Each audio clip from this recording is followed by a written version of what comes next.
He's 96 going through. I didn't realize how rare it is to escape Earth's gravity. Like the international, I knew that they experience zero gravity, astronauts. The moon ones, and that's it. So you guys knew this already, but here's how orbiting, like all the satellites in our orbit and stuff, here's how it works. They're really just falling very quickly. They're being sucked into Earth, but they're going sideways so fast, Earth isn't there when they get pulled into it. And it was the thing that made me understand it was Newton's cannonball.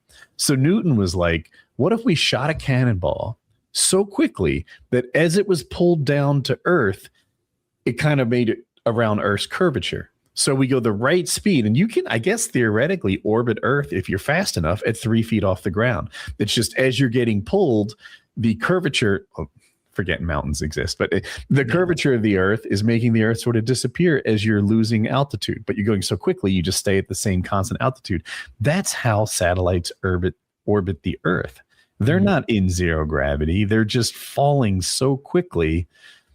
They're getting sucked towards Earth, but they're moving around it so quickly that the Earth's not there, and they maintain a steady altitude.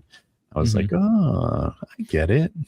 And I saw Neil deGrasse Tyson doing his thing where he was talking. This was years ago. He was talking in front of some auditorium, probably students, where he's like, and I'm sure all of you saw that guy who was in, space, who worked for Red Bull and jumped out of there, and you could see the curvature of the Earth from that height. You all saw it, right? And then he did his Neil deGrasse Tyson thing where he's like, wrong, retards. That was a fisheye lens. You're not nearly high enough to see the curvature of the Earth from there. That would be like being on a beach ball and like putting a airsoft BB on the top. You're not going to see shit from the crest of that airsoft BB.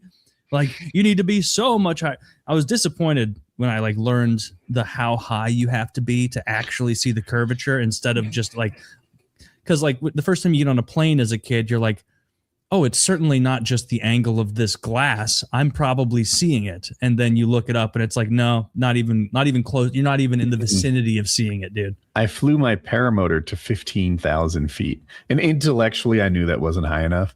But I was like, I'm going to look really closely. I'm going to I have an hour to look at this, right? And there's no glass. There's no nothing. It's just me and the Earth. You can't see the curvature of the Earth at 15,000 feet at all.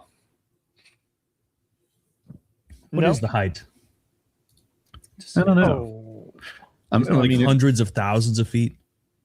Probably really high.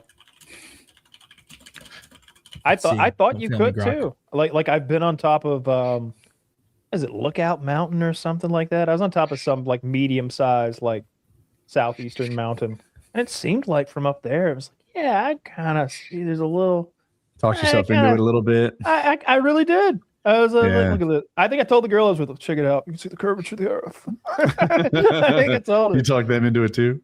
Yeah. She, oh, yeah, you can see it. All right. Yeah. Says you can see it more distinctly at 20 kilometers above the Earth.